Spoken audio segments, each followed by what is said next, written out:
Hi everyone, welcome back to my channel. My name is Bing and I like to travel around the world, and one thing that helps me do that is learning languages. I guess I didn't record, but I've already kind of been through this, but I guess I wasn't recording when I did it last, so we'll try again. Um, Right now, I'm learning Russian, um, Sputnik, Sputnik, and I got this textbook from Amazon, and I got the workbook, the accompanying workbook, um, while I was going through, I guess, crisis. We were all going through crisis during the pandemic lockdown, early pandemic, when we were all trying to acquire new skills and hobbies. Another one that I've recently picked back up is guitar. I never really learned, like seriously learned instruments, so I've tuned my guitar and I'm gonna start practicing. So we'll see, going on my musical journey. Uh, and I'm reading Anna Karenina alongside this textbook. So it's been really good, I think, to have that parallel, complementary kind of cultural and also practical language learning. So, like in the textbook, there's like lots of lessons, and there's like a website online, so that's really helpful. I can hear people say the words and I can repeat after them. So that's been really fun. I feel like it's not so challenging. I've been able to really kind of get familiar with the alphabet, the Cyrillic um, alphabet, and I was at the San Diego Air and Space Museum, and I one was approached, and then two was able to read because there was a space race between Russia and the U.S. and um, yeah, I was literally looking at it, I was like, I could read that. I was like, wow, I literally can read the Russian alphabet. That's so strange. Suddenly. It's not that foreign, it's not that far away. Um, but it feels like very like accomplished. It's like fulfilling, like, oh, I'm able to do something, I'm able to learn something. Um, so yeah, that's been fun so far. I've finished my Chinese workbook, so that's why I moved on to Russian. The workbook that I got, or the textbook workbook that I got when I was studying in Beijing, I um, started learning languages when I was really young because of my mom. She forced it upon me. So I had like dictionaries and picture books and like Russians. I'm not Russian. Spanish, French, and Chinese were the main ones. Um, and I had to sit and watch Muzzy, which is Chinese like cartoon for learning, and then same thing like French workbooks and Rosetta Stone and like shows and songs and things like that. And then Spanish is like all around, like in Southern California, Los Angeles, and San Diego. Spanish, I mean, it's Los Angeles, it's San Diego. It's like, our streets, our signs, our, buildings, our cities, our beaches, they're all in Spanish. Like we were, you know, Mexico and Spain and whatever and things like that. So it's kind of around. Um, and I think if, you know, if I were to make a suggestion about learning languages in infancy, I think it's best to be with other children learning and having an instructor. I think like independent study, it's cute, it's great for foundation. It's just not it's not engaging, it's not fun, it's not interactive, and that's why I quit, or I would make a fuss about it because I was like, what is the point of this? This isn't for me. Like I'm a child. Like I don't want to do things that mean nothing to me. On the other hand of the spectrum, some kids that I grew up with like had to go to like Sunday or Saturday like Japanese or Chinese school, and that's just torture. That's just that's just too much. Especially after reading that book about the anxious generation, which was mentioned in the BBC recently. I just feel like children should be allowed to play and explore, and I feel like they shouldn't be forced to do things. I feel like you know like I don't know you know who wrote the freaking guide on parenting, but obviously no one. But I think there's a lot of mistaken. That was my computer. Oops. There's a lot of like you know choices. Anyways, so yeah, I had to do hours of French a day for Rosetta Stone, and yes, it made me very good. My pronunciation was really good. So when I got to high school and I had to do it in school, I was very, very good. People would come to me with questions, and I would have to give them the answers. Um, and then for my graduate program, they required a Pacific Rim language. So I could not do French. I could not use French for it. I had to use or I had to take a new language. I took Chinese. I took it accelerated at community college. Like I took it like in a crunch time. Like I took it over summer, so it was like not a full semester. It was like a summer semester, and then it was like another semester, and then I took like essentially two semesters during one summer in Beijing. Um, yeah, and my Chinese is still not very good. I mean, it's there. It's barely there. um, uh, and then Spanish I learned for my trip, mainly for really and seriously sat down for it for my trip to Guatemala after undergrad graduation. My friend and I were like, oh, life's awful. There's a pandemic. Life is no good, but we still graduated. We should still do something. Let's go somewhere near and cheap and safe. So we went to Guatemala. I got food poisoning, and we were harassed for sure. Um, but Lago Atitlan is beautiful. Um, Guate was a very scary place. Not scary. I feel it's not like, but we were very. I was catcalled. Like they were chinas, chinas, chinas. And I got the chinois chez moi. I get it all the time. Like, you know, I guess that's just the world that men have created for us.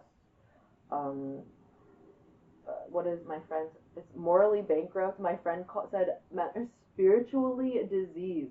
TM Patty. TM Patty. That was so funny. Um, so yeah, and then after oh my god, yeah, I lived in Thailand. I totally forgot. I lived in Thailand. I studied in Thailand, so I did Mango languages for Thailand. And while I was prepping, because I'm going to go to South America, and I have been thinking about going to South America for a long time. So I've been studying. I did all of Spanish on Mango languages. Um, I went out of chronological order, but I also did some Japanese and Arabic on Mango languages, just to take the load, just to release some burdens from grad school, because I was beyond burnt. I was honestly irate. I was honestly hostile, but and like deceased by the time I was done. I was approaching the end of graduate school. And I just needed something to take the credits, and doing these language courses did it. And I didn't really do it. I honestly cheated. Um, but I just had to get out of there. And I learned some words. I learned some words. I lived in Japan. I've been a weeb my whole life. I watched anime. I listened to Vocaloid, so I've known some Japanese phrases and words here. And then Mango languages kind of like helped me with the sentence structure. Um, which one day I'll go back to Japan, and I'll be a bit more, I guess, financially not struggling, and instead of just being drunk outside of a 7-Eleven, I could actually take the Shinkansen and do cool, fun things. Not that, I get, again, like the USD is the U.S. it's a privileged passport. Well, we'll see, and the USD, we'll see, is a very strong currency. But still, like when you're broken in college and you're living off of scholarships, like you can't be balling out. I really wasn't. Um, and then yeah, kind of a lot in line with the like I was a weeb. I was also a Koreaboo. Like I grew up with a lot of Asian friends and like Korean and Japanese friends, and so yeah, I know some Korean words and phrases, and I like K-pop and I like K-dramas and Korean food. I thought it was really interesting. There's like this, uh, it's the U sound in Russian, and it looks very similar to a Korean, I don't know, symbol character. And I was like, oh, they just are all kind of like here. They're all hanging out. They're very close. It's very interesting. Like learning languages can like open up new worlds and things like that, and you can really see different perspectives, but also connect more because you realize how similar people are. And then also, yeah, my advice for learning languages is to like go to the place where you are only able to speak that language. I learned a lot while teaching. I learned Thai while teaching Thai children. Like I feel like you learn when you cannot speak whatever language you're used to. Like I feel like I didn't have to learn Japanese. Um, I mean, I knew some, and you learn when you're over there because you don't have to, but I did. But, when you're like studying or you're traveling, you're like meeting people and with people who are all speaking English, like travelers, and like the language of the world is English. So I feel like you're not getting that kind of boost up. And I taught English, so I feel like that the one-on-one conversation is like what people really are seeking out, and it's really helpful for improving your natural like confidence in speaking. And I I mean the other thing is the one thing I've heard all the time is like the number one way to learn a language is to fall in love, which it's not happened to me and it's not helped me out yet, but I'm not opposed to it. um, I I feel like I'm excited to continue learning Russian, and um, yeah, I'm no genius. I just pick things up. Um, I kind of like apply myself, and sometimes I'm just in it. Sometimes you're just in Thailand and you have to know how to order food. Sometimes it just happens, and you just repeat it over and over and over again, and it becomes natural. It becomes part of your daily life, and I think that's the best way to do it. So yeah. Let's see. I think I did it. I think I did French, Chinese, Spanish, Japanese, Arabic, Korean, Thai, Russian. Yeah, I think that's it. Again, I'm not fluent. I'm not a genius, but I think it is really helpful. And I'm excited to see. Well, I'm excited in, I guess, a bit nervous, but I think that's okay because of everything that's going on in the world. I do feel like I'm a little hungry. I do feel like we're not. I don't know if America's gonna be for me forever. I I don't know. It's not for certain that I'd be able to get a job here that could afford living here, and I guess that's okay. I guess that's how it is. But then it means that I gotta look somewhere else. And of course, we all know that I want to go to South America, and I could see it. But I don't know. I just don't know. I don't know what my future is gonna hold. I really hope it's good. I think it'll be good. Okay, I guess that's it. I guess that's all I have. Comment below what languages you've learned, are learning, or want to learn, and if you have any resources. And yeah, I think my next video will be about the iHouse. Like there's like the iHouse cottages, and they do like sell it like a little fair on Sundays. So I think that could be fun. I think I'm gonna make it a short. I don't think it's gonna be a big thing. And then 420 is next week. Yay, 420.